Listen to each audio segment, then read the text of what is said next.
Welcome to this video memory of your luxurious cruise aboard the Amsterdam.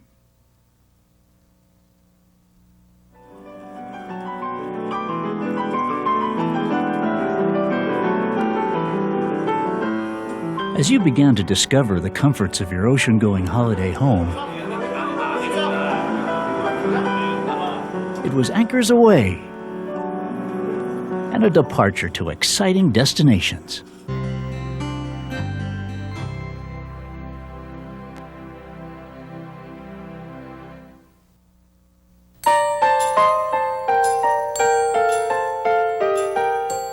As you began to explore the Amsterdam, you discovered a world of grand seafaring tradition, blended with elegant ocean-going comforts. The precision of the ship's technical capabilities is echoed in the unique carillon that adorns the atrium. Welcoming hospitality surrounded you, from the center of activity at the front office to an onboard staff devoted to making your cruise a memorable delight.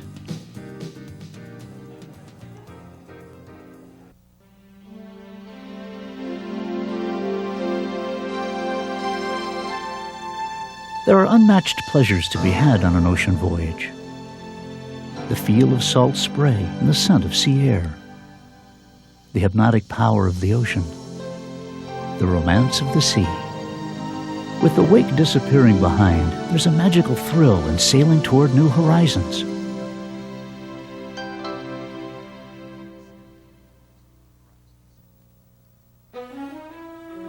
Welcome to the state capital of Alaska. Juneau can be reached only by sea or air. There are no roads which connect it to the rest of the world. Juneau also has the distinction of being the largest capital city in the Americas. Despite being sparsely populated, it claims over 3,000 square miles of land. From the historical district to civic buildings, you can trace Juneau's growth from mining boomtown to seat of Alaska's state government. Downtown encompasses many of the landmarks which embody this interesting history.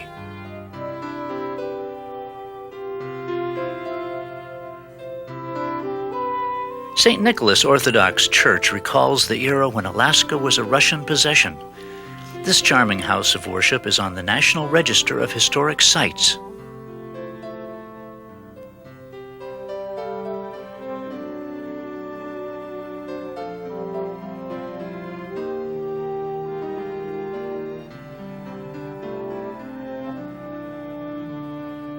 Museums in Juneau catalog and chronicle the natural, cultural, and commercial heritage of which locals are justifiably proud. Native traditions are both intriguing and appealing. The ethno-cultural group most strongly linked to the area are the Tlingit Haida people. Despite recent challenges to the theory, there is strong evidence for links to the people of eastern Siberia.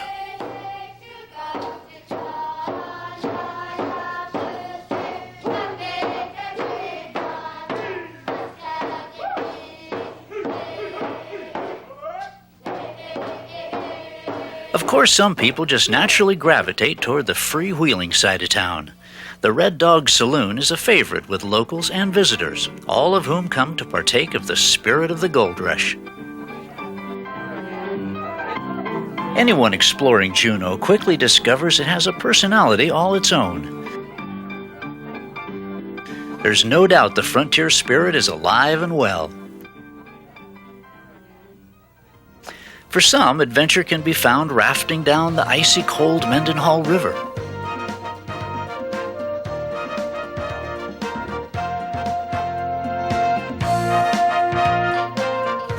Others prefer to paddle a canoe to the edge of mighty Mendenhall Glacier. Still others get close to nature as they kayak across the protected waters of Auk Bay.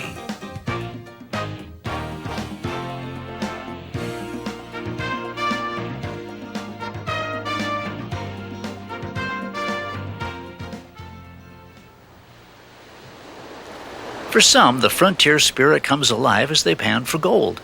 It was gold, after all, that really got things going in these parts. In 1880, Dick Harris and Joe Juneau staked a claim here in what would be the beginning of the Great Alaska Gold Rush. After an exhaustive search for treasure, some prospectors enjoy the pleasures of an outdoor salmon bake.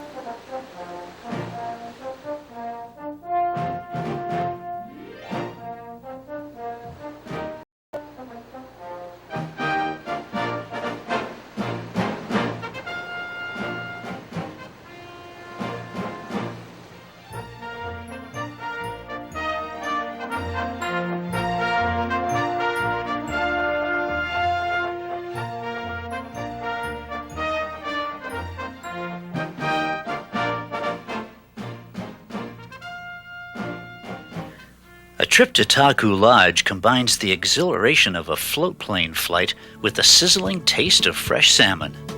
With glacier views and wooded surroundings, this cozy place is an ideal Alaskan hideaway. And no one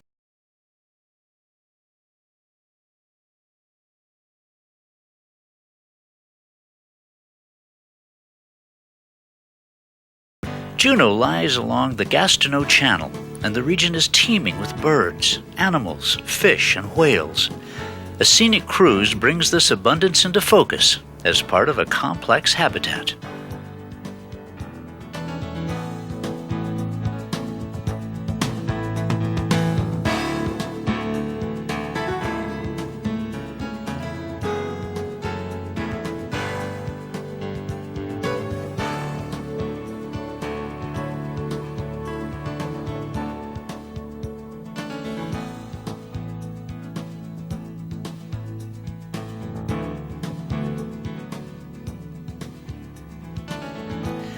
The region's rich biodiversity is on display at the Gastineau Hatchery. Alaska is famous for the amazing ritual of salmon fighting their way upstream to spawn. At Gastineau Hatchery, the cycle of life begins early in the season with incubating salmon eggs and follows the process through the spawning season between late June and September. The hatchery manages to produce more than 160 million salmon a year. It's inevitable that some of these fighting fish be targeted by sportsmen, and Juneau is a popular place for fishermen of all abilities to try their luck.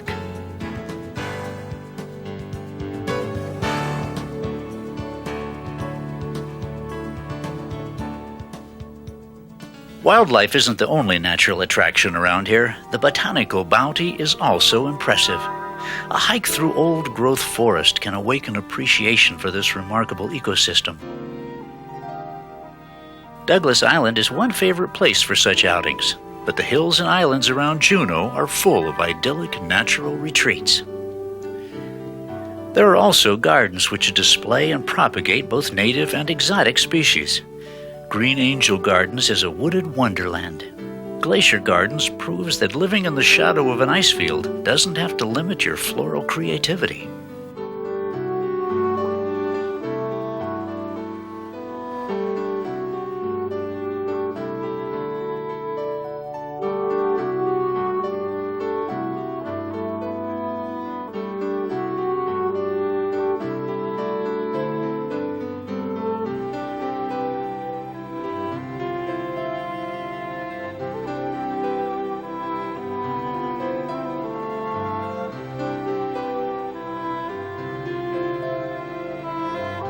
For an unforgettable look at nature's power, the journey to Mendenhall Glacier is unmatched. Landing on the sparkling ice for a close look at this awesome beauty is an amazing adventure.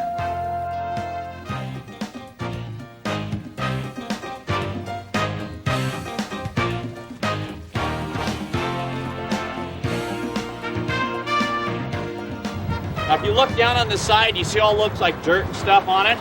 This is actually caused by erosion. In fact, if you guys were just here a little over a month ago, you would not be standing where you are right now.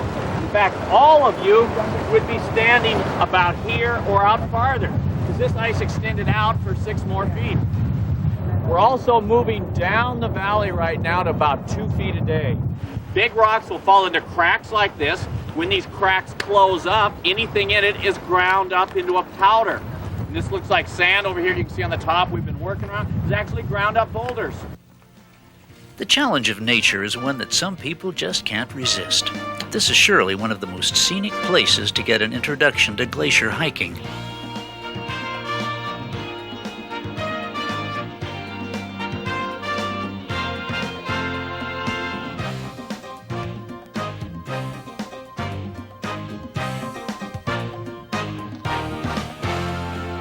Some people choose to visit Mendenhall Glacier without going airborne.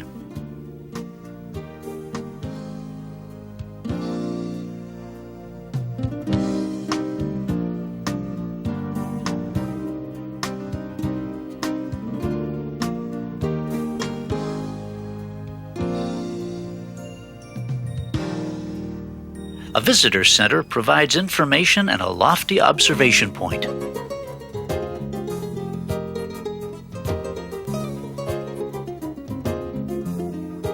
Another scenic gem is the view of Mendenhall Glacier from the little chapel by the lake.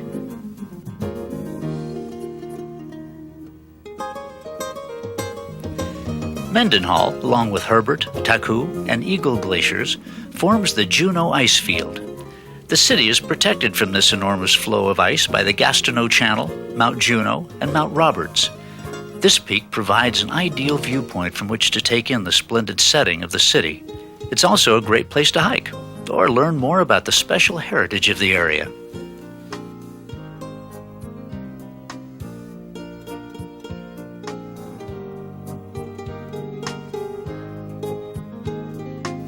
Juneau might have faded into obscurity when the mining concerns played out, were it not for it being named Territorial Capital of Alaska. Today, both mining and government remain as the cornerstone.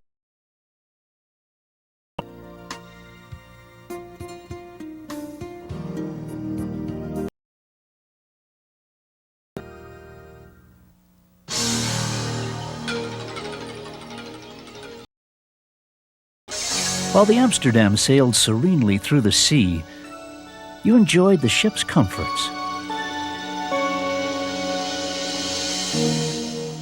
From sun-swept decks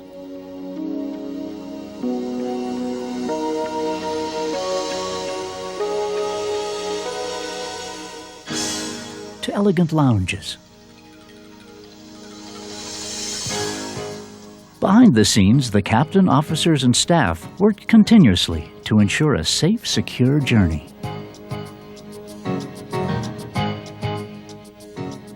All of this high-tech equipment is in the hands of skilled officers with years of ocean-going experience. Their special talent is to blend the most up-to-date technology with some timeless techniques. The bridge can be in direct contact with the control room. Here, too, technology has rapidly changed the way things work.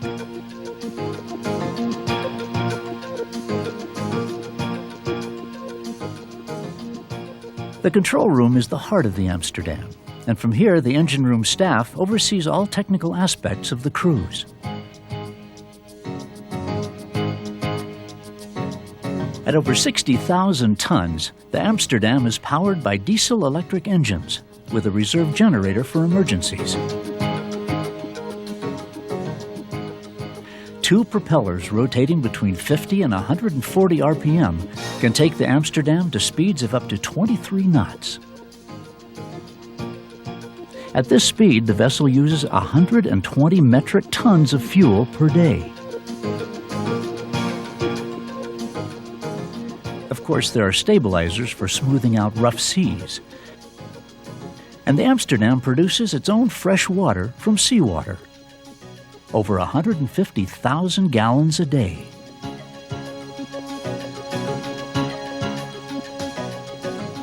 The skilled staff who manage the engine room, the captain, and expert officers on the bridge work together to keep you cruising smoothly through the sea.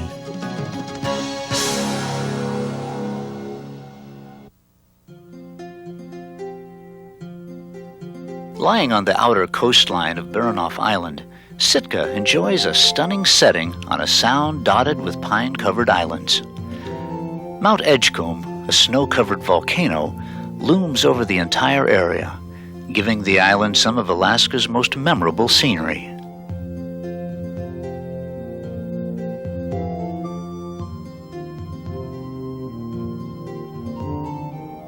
Tlingit, Russian, American. Sitka is a living example of the three cultures which shaped Alaska. The Tlingit Indians lived peacefully from nature's abundance for centuries until the Russians arrived in 1741. The Indians resisted the onslaught of fur trappers, traders, and settlers, but were finally overcome in 1804. With the Russians firmly in control, the port of Sitka grew into a prosperous commercial center. It was known as the Paris of the Pacific and was the capital of the Alaskan Empire.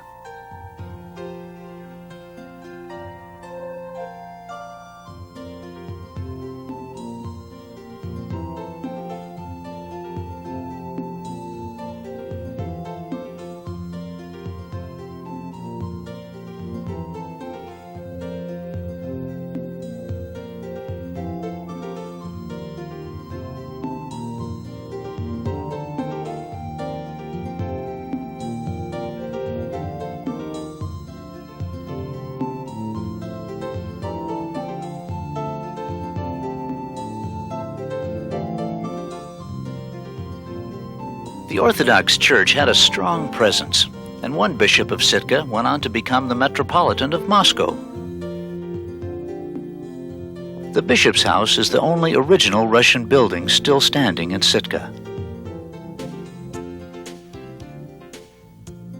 Other notable reminders of Russian rule include the blockade house and the cemetery.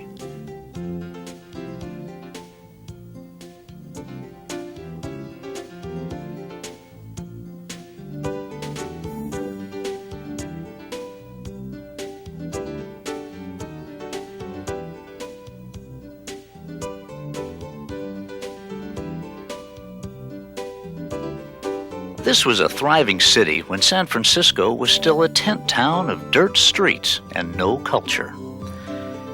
When William H. Seward began negotiating for America to buy the territory from Russia, the $7 million asking price was seen as Seward's folly. But he prevailed, and this land of extraordinary mineral wealth became an American territory. Sitka remained the capital until supplanted by Juneau.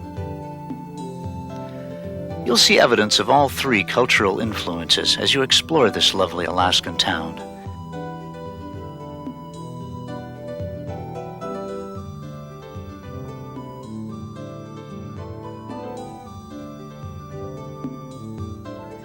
So hawks and owls, what characterizes them as raptors are the very sharp claws or talons and the hooked beak. They have strong feet for killing prey. You can see he's adapted for pretty good-sized prey with the wide toes, long feet, and then that massive beak is designed for tearing the meat. And all the birds, all the hawks, all the owls, falcons, eagles, vultures even, though they don't kill their own prey anymore, they just scavenge, have those characteristics. And as with all settlements in Alaska, you're never very far from the glory of nature.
Dining on board the Amsterdam was a day-long indulgence. The Java Cafe and Bar was the spot to relax with that first cup of coffee. Lunch was served at the Lido Cafe.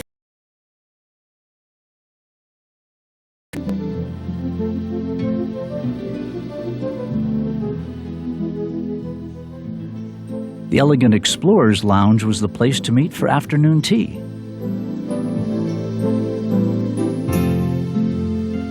It probably came as no surprise that dining on board the Amsterdam was a delight from morn till night.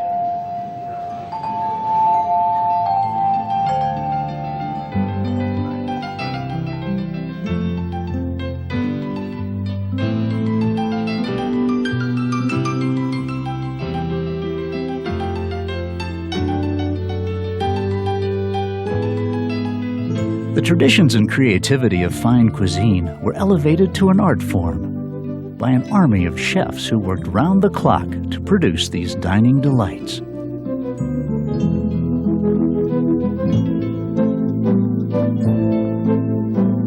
Their skills ranged from delicate artistry to bold strokes of creation.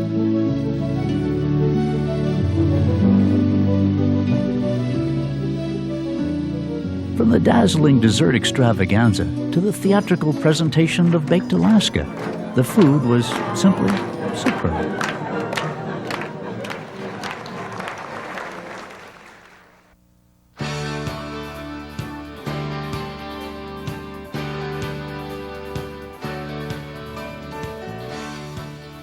As the Amsterdam sailed on to your next fascinating port of call, there was a dazzling array of fun on board. Did you dance the night away? Perhaps you visited the Crow's Nest for a quiet drink before dinner. For a casual evening, the Wayang Theater offered up current movies. Lady Luck beckoned from the exciting casino. As you quickly discovered, the highlight of the cruise was the glittering entertainment presented in the showroom.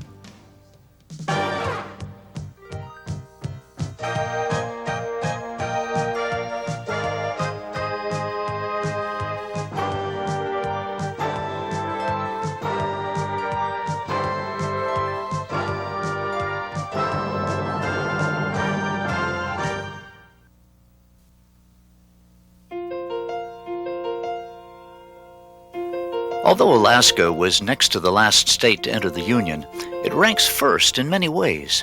First in size, first in natural resources, and first in national parks.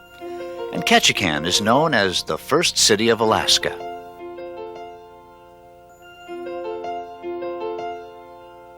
In Ketchikan, you find water everywhere.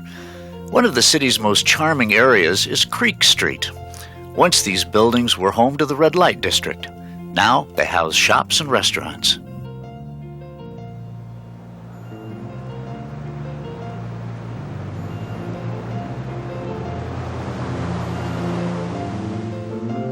Ketchikan's other nickname is Rain Capital of North America.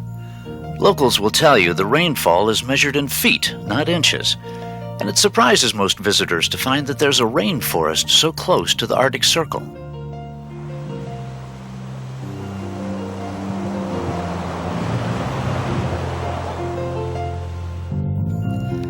Just as you might associate rainforests with the tropics, you probably think of fjords as Scandinavian. But Ketchikan is a surprise here too.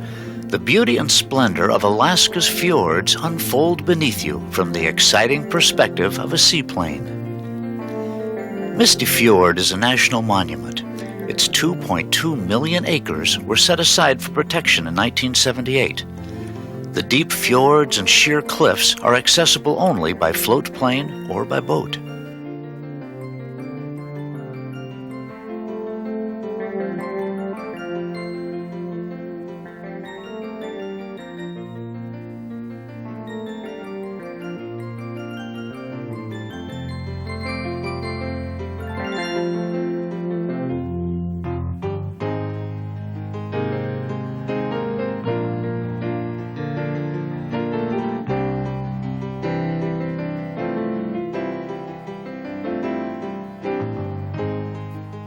The name Ketchikan is from the Tlingit language. Depending on the interpreter, it can mean thundering wings of eagles or salmon creek that flows through town. Because Tlingit is not a written language, variations in English translations are rampant. What is certain is that salmon attracted both native and foreign settlers. At one time, this was salmon capital of the world. And those days are brought to life by the historic Libby, McNeil and Libby Cannery. Built in 1913, the site carried on a thriving operation until 1959. It still provides insights into a time when Ketchikan hummed with salmon canneries working day and night. This is the retort where the cans of salmon were cooked, and you can see inside, and the reels come down, and then I guess we grab one of these, and you pull the cans of salmon out like this, and of course they would be hot coming out. Once they're out, they'd be cooled in a bath of water and then taken out to the cooling shed area where they'd sit, and then they would go upstairs to be labeled. After the cans were cooked and cooled, they would go through Rosie, get their labelies on, and be put in racks and go out to the ships.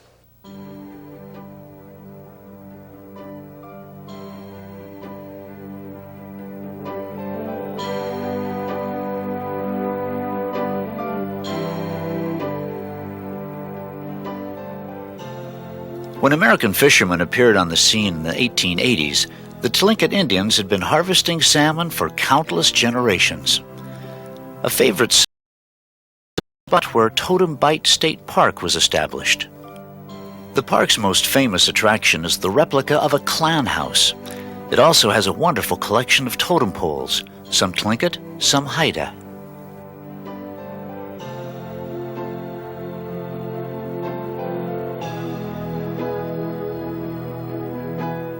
Native heritage is also preserved and celebrated at Saxman Village.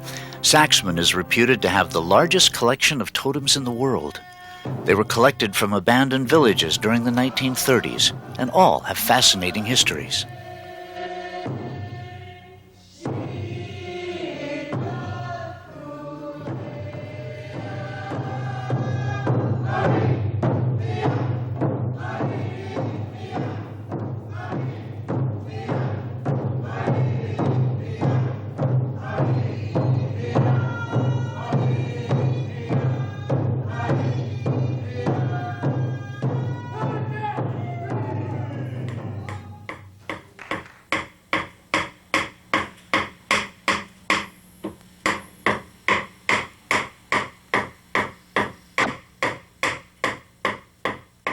If the water shapes the lives of those who live in Ketchikan, it also provides a range of vacation fun for those who visit here.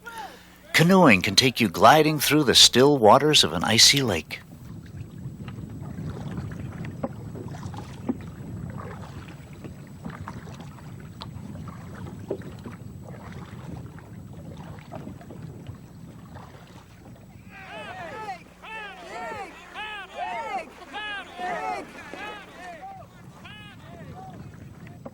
For more strenuous fun, kayaking is a way to get around town and get some exercise.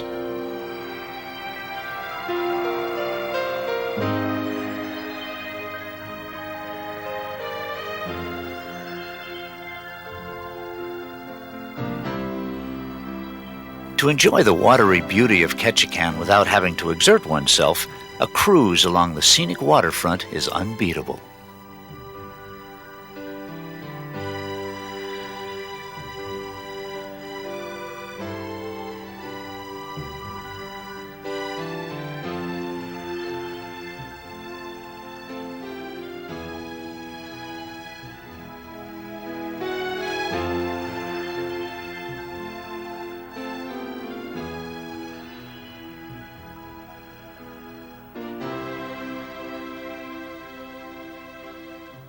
For a bit more excitement, a jet boat can take the adventurous for some up-close exploration of the pristine wilderness.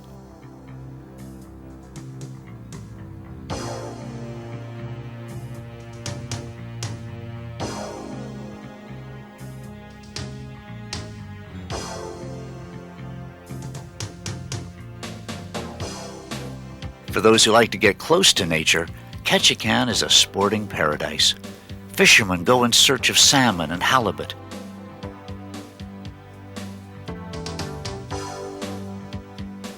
Cyclists take in the beauty of waterfront paths. And hikers can explore the wooded walkways of the rainforest. A limited number of permits are also issued for the Annan Wildlife Observatory.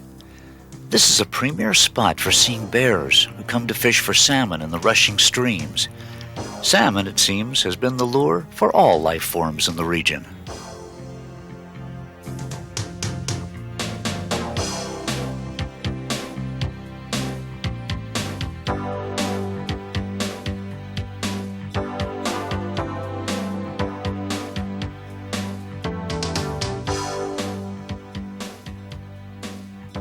The spectacular abundance of nature provides a dizzying array of pleasure in the first city of Alaska.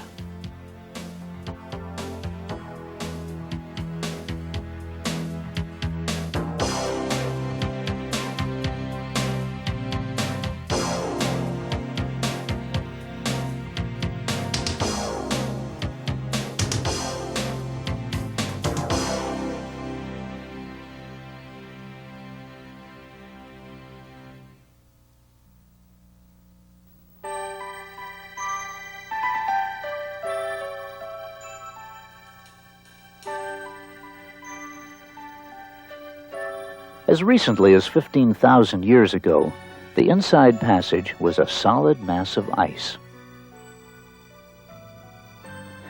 As the Earth gradually warmed, this frozen cover receded, leaving a coastline dotted with thousands of islands, which created protected routes along the north-south axis.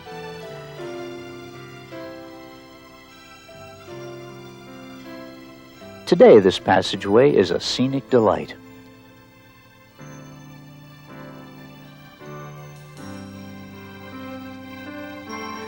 In some places, ships pass through narrows which seem to bring trees to within touching distance. Everywhere is beauty unlike anything else on Earth.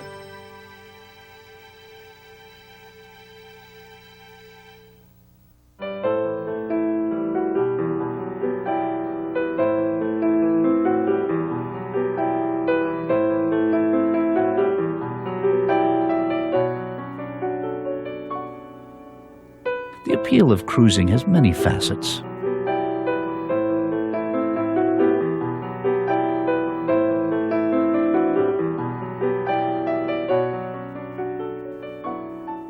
For some, it's the chance to relax and let the cares of the world disappear in the wake.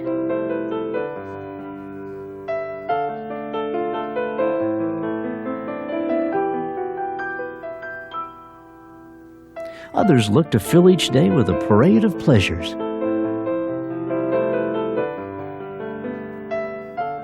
Of course, everyone looks forward to the promise of carefree days and nights.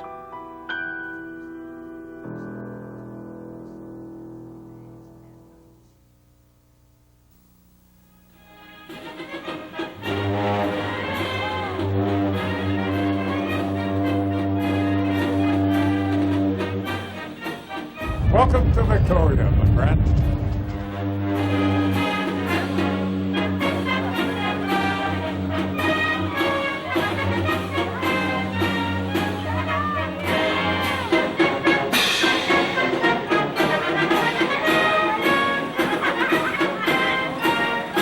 The sights and sounds of Victoria may have you wondering if you're actually in England. This most British of Canada's cities was chosen as the capital of British Columbia in 1868 during the reign of Queen Victoria. Tea time and lawn bowling are just two of the many ways in which England is evoked in the atmosphere of the city. Part of Victoria's British character comes from its gardens. The streets of the city are decorated with color, and Victoria is home to Bouchard Gardens, one of the most spectacular botanical displays in North America.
An unusual attraction here is Butterfly World. It only makes sense that a city known for its flowers and gardens should provide a haven for these lovely winged beauties.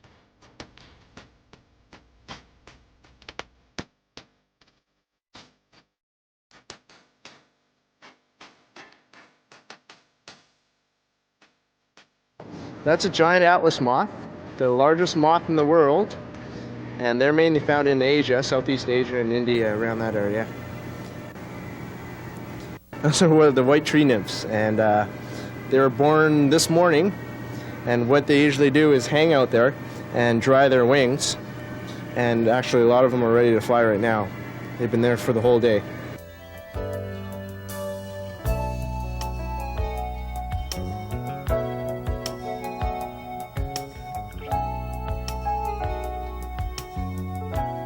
If Victoria brings to mind images of England with its stunning gardens, it also has its own castle. Craigdarroch, this 19th century showplace, is full of lovely period furnishings, art, and stained glass windows.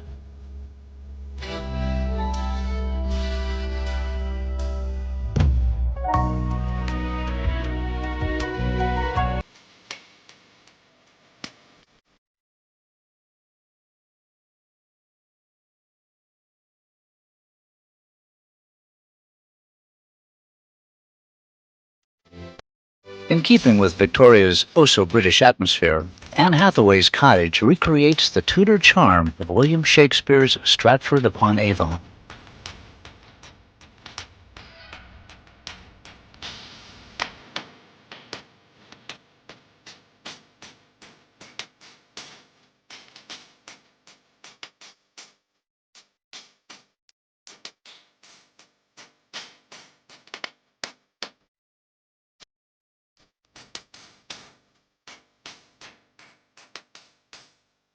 Downtown Victoria is a delight.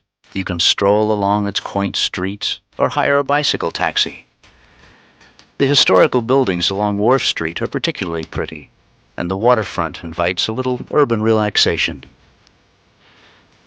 The meeting place in Victoria is the Empress Hotel. This ivy-covered landmark is one of the best-known sights of the city.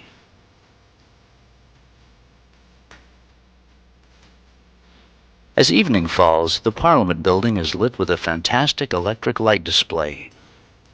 A bit of England will always be found in the charm of Victoria.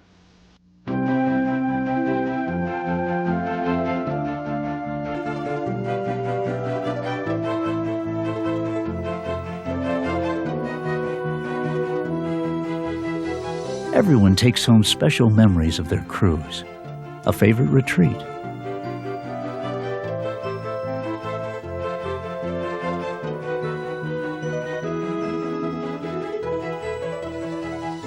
an unexpected pleasure.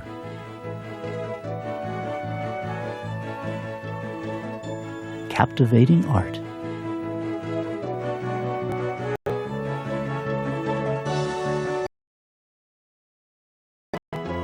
The ocean's ever-changing beauty.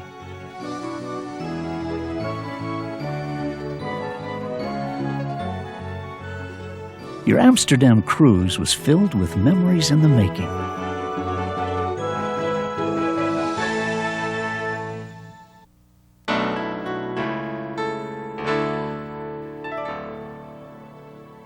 Consistently found on lists of America's most livable cities, Seattle is popular with both residents and those who are only visiting. Seattle's geographic location is superb, ringed by mountains and hugging the shoreline of Elliott Bay on Puget Sound. It's this natural beauty that sets the city apart.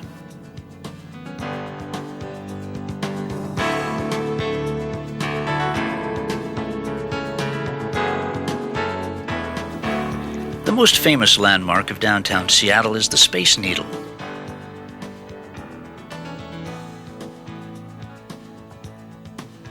Built as part of the 1962 World's Fair, its silhouette has defined the skyline ever since.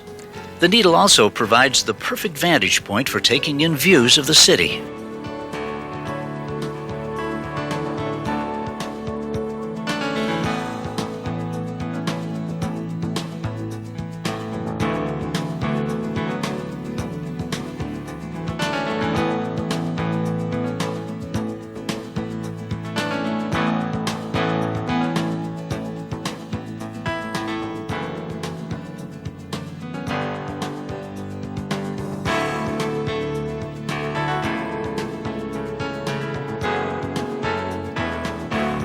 The original settlement of Seattle was located at what is now Pioneer Square.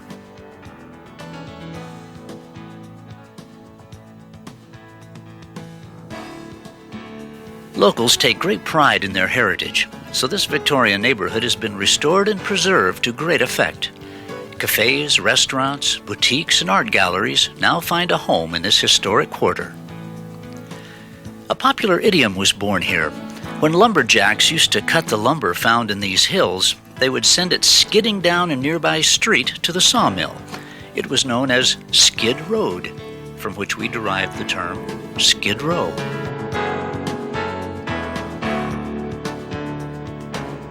Rivaling Pioneer Square for fun and vitality is Pike Place Market. Founded in 1907, it now attracts street vendors and performers who make the sale of produce, fish, and flowers more lively.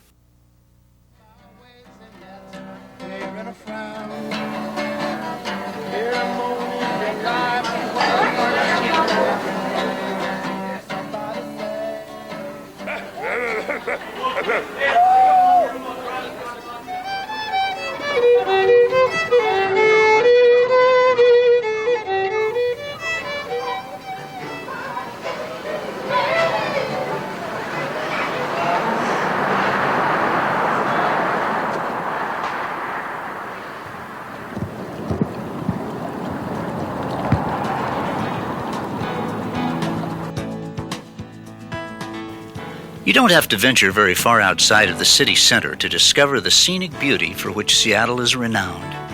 At the University of Washington, there are acres of lakeside gardens, creating a tranquil oasis in an urban environment.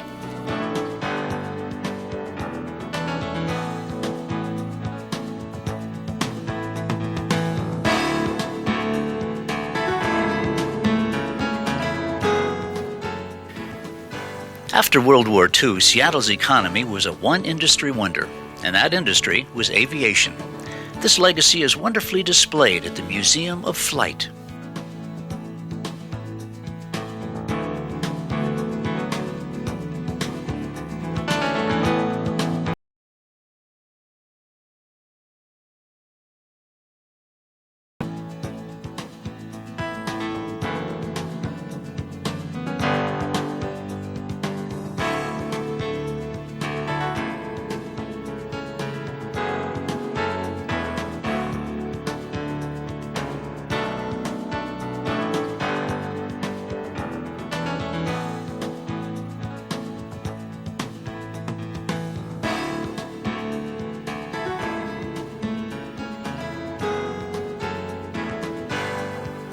In the 1980s, Seattle's economy diversified, with this becoming a headquarters for cyberspace.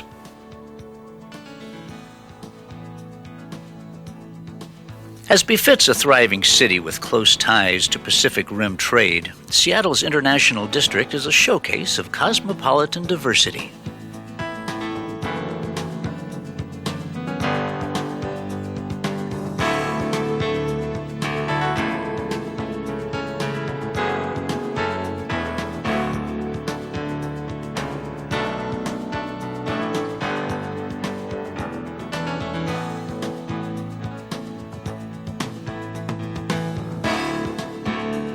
Other interests also flourished, and Seattle is home to both Starbucks Coffee and the Red Hook Brewery.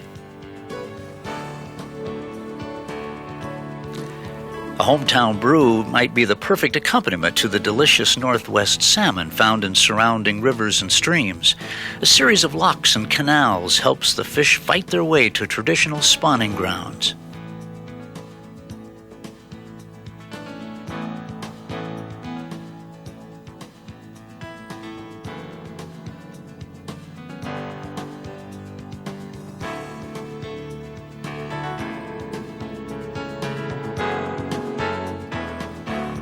You can never go wrong with discovering the environs of this exceptional city.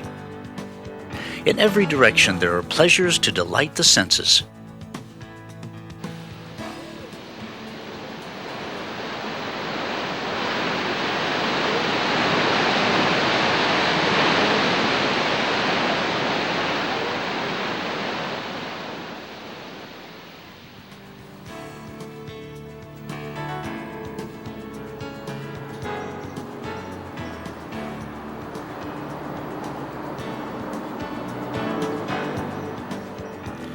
The waterfront of Seattle is a busy link between the lower 48, Alaska, and Canada.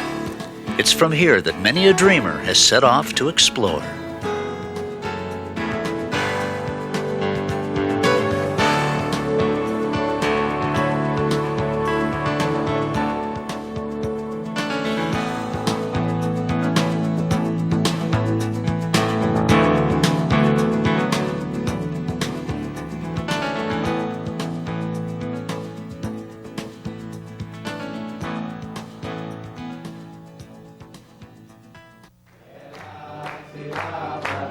We wish you treasured memories of your cruise aboard the Amsterdam and look forward to welcoming you again for another cruise that's magical, memorable, and marvelous.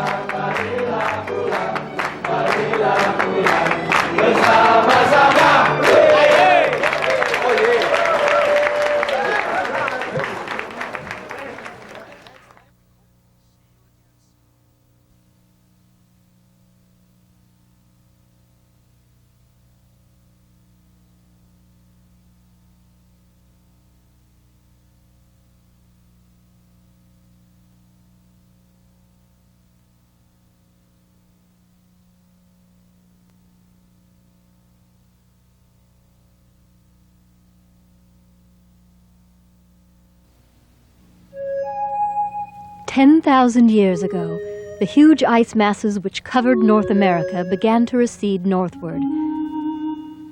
As they withdrew, mountains were carved, rivers formed, and lakes left behind.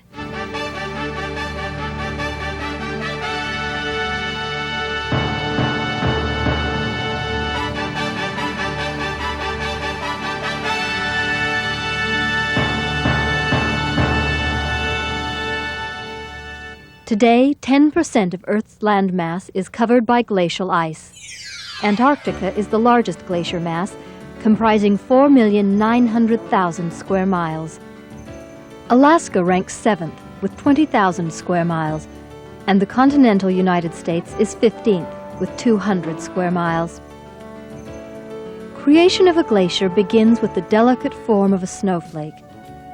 When snow falls to Earth, flakes join together into grains of ice with bubbles of air trapped inside. As the weight of snow increases, the icy clumps form large, solid fields of ice. An increase in pressure from the weight of the ice forces out the trapped air bubbles, turning airy white snow into airless blue ice. In fact, this blue color is actually an optical illusion. Ice molecules absorb all colors except blue, which is reflected back and perceived by the human eye.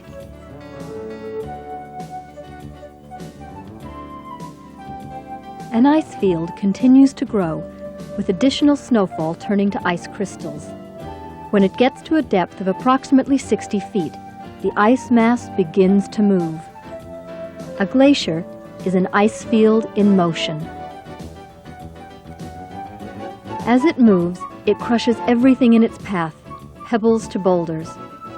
As rocks are carried along, they're ground finer and finer until they're the consistency of flour. This rock flour is carried away by meltwater and turns seawater a gray-brown color.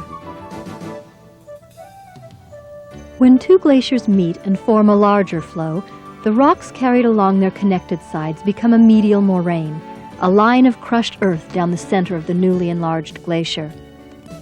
Rocks and boulders left at the glacier's edge, or snout, are also called moraines. Worthington Glacier provides an excellent illustration of this rocky debris.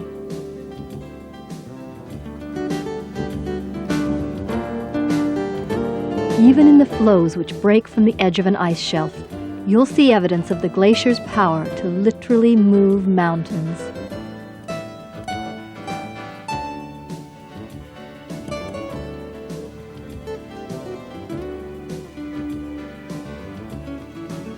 There are three types of glaciers: mountain, ice cap, and ice sheet. Mountain glaciers start in snowfields located, appropriately enough, atop mountains.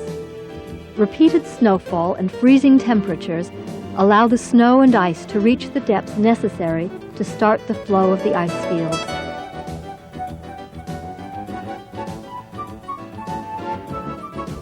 They move downward through valleys until reaching the snow line where they melt during summer months. Mountain glaciers can be miles long and are subject to avalanches. The largest glacier in Alaska, actually in all of North America, is Malaspina Glacier.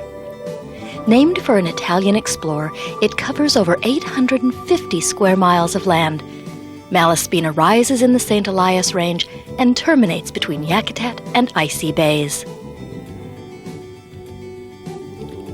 Another giant is Hubbard Glacier. This is an international glacier. Its 80-mile length backs it up into Canada. The approach is through Yakutat Bay, and the size of this glacier is deceptive. Ships approach only to within about a quarter mile, as the glacier often calves enormous icebergs.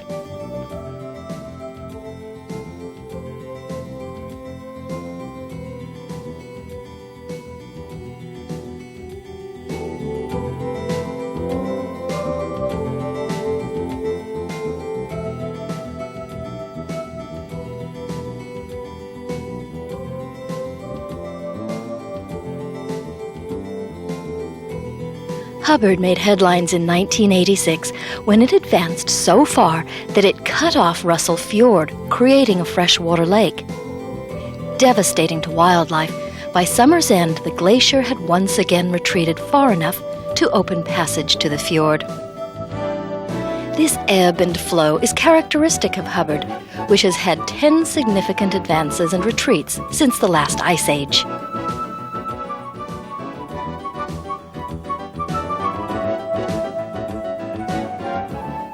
An excellent place to see a variety of glaciers is College Fjord.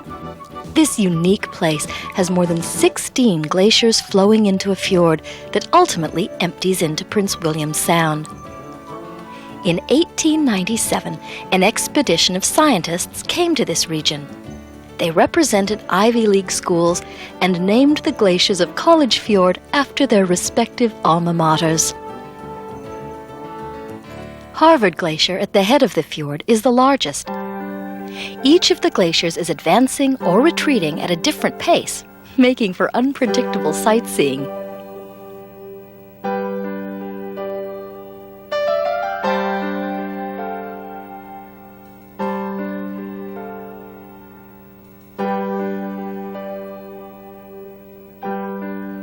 Most glaciers are receding, although an exception is Taku.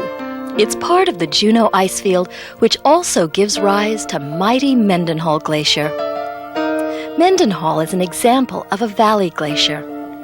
If the weather is cold enough, the glacier doesn't melt, but instead flows out over level ground.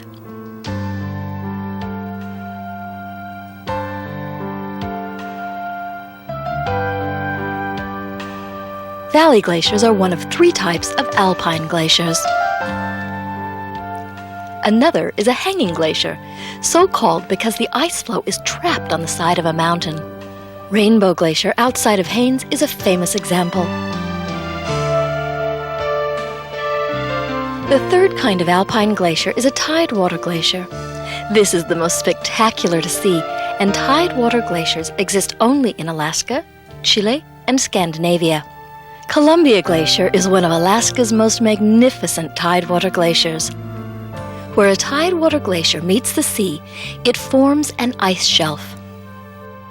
When sections of the shelf break off, the glacier is said to be calving, and the floating sections are called icebergs.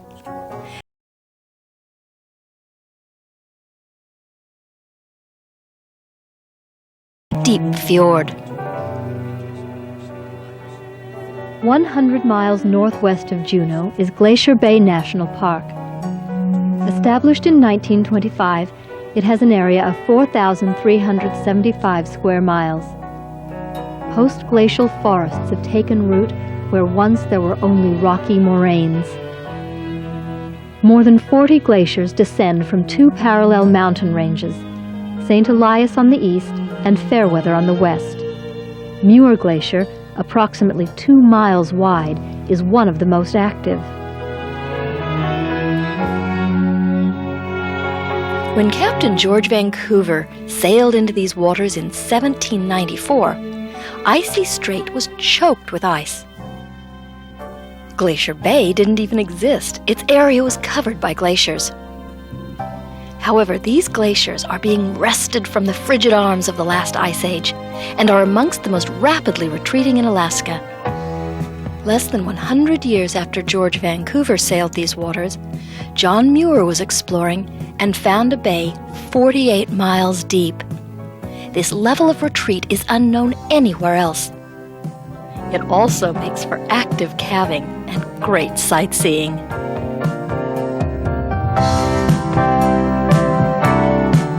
Because the bay has a fragile ecological balance, no more than 2 ships are ever allowed in at one time.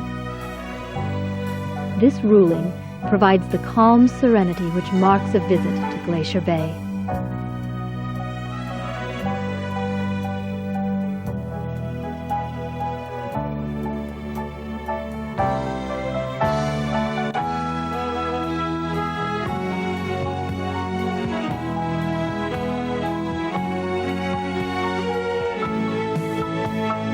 The only animal which lives on a glacier is the glacier worm. For years it was thought to be a figment of imagination, but the small organism exists and feeds on algae in the ice. Glacier worms live in the ice, but an extraordinary variety of wildlife is nourished by the surrounding icy water and hemlock forests, which are the natural legacy of glacial retreat. Whale species found in these frigid waters include mink, orca, and humpback. Harbor seals and sea lions make themselves at home on ice floes and harbor buoys.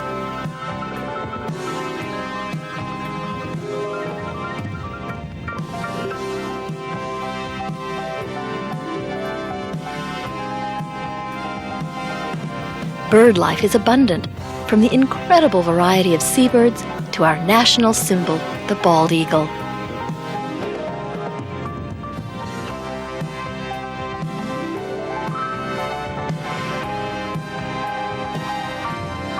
Sitka black-tailed deer are a symbol of the state, and bear species include brown, black, and the rare Arctic blue.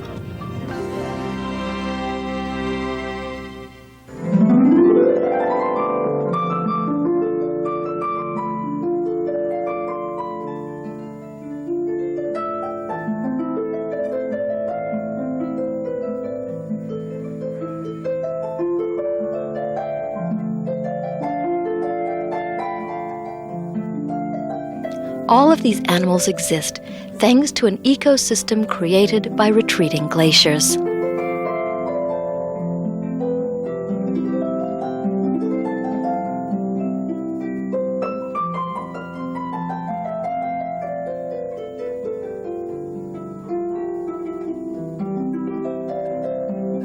Winter, with its cold temperatures, is a slow time for glacial movement. But with warm winds and summer sunshine, icy activity speeds up. Some northern Alaskan glaciers can move as little as 6 inches per year, but others, with the advent of summer heat, race along at up to 100 feet per day. The thicker the glacier, the faster it moves. Increased weight means increased pressure, which in turn means increased temperatures at the bottom of the glacier.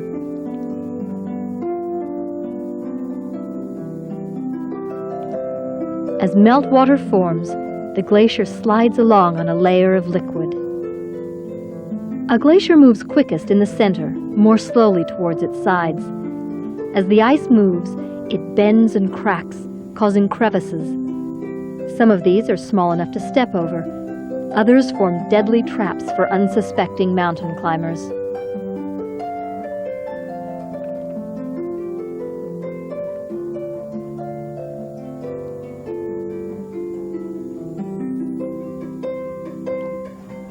Glaciers create magnificent landscapes as they flow over the terrain. From their beginnings on mountaintops, they shape the earth as they make their way toward the sea. Sharp peaks indicate that most of a mountain has been carried away by ice.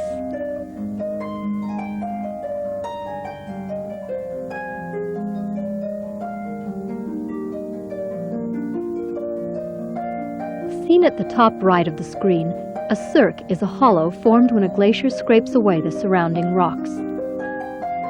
Waterfalls cascade where crevices once scarred the mountainside. Smooth, round valley floors show where a glacier flowed out over more level terrain.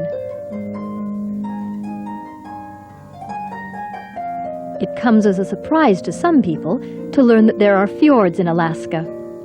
Near Seward are the Kenai Fjords, named for the peninsula on which they're found. And just outside of Ketchikan, an excursion in a floatplane takes you to see the Misty Fjords.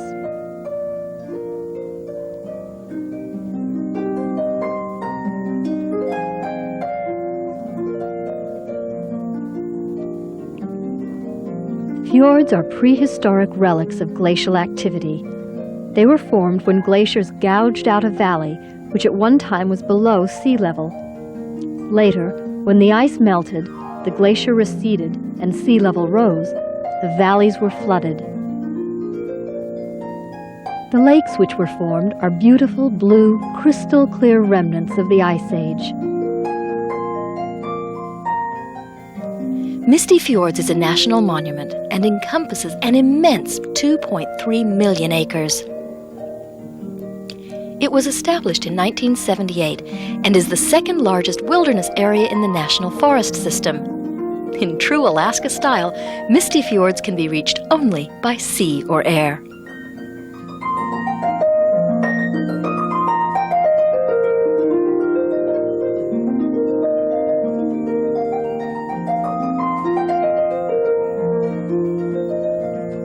Approaching the sea, the original path of a glacier is marked by a widening valley path. Flying over fjords is only one way to enjoy the spectacular natural beauty of Alaska. There are several ways to experience the grandeur of the glaciers. A helicopter flight allows you to land on the surface of a glacier and learn about the ice formation from a knowledgeable guide.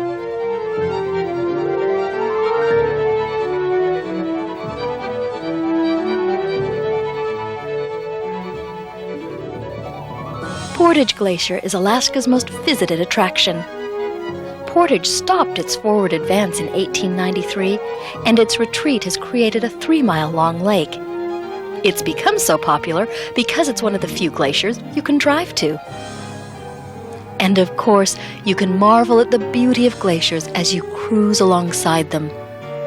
Columbia, La Perouse, Exit, Hubbard, and Bear glaciers, as well as spectacular Glacier Bay, are all visited by cruise ships.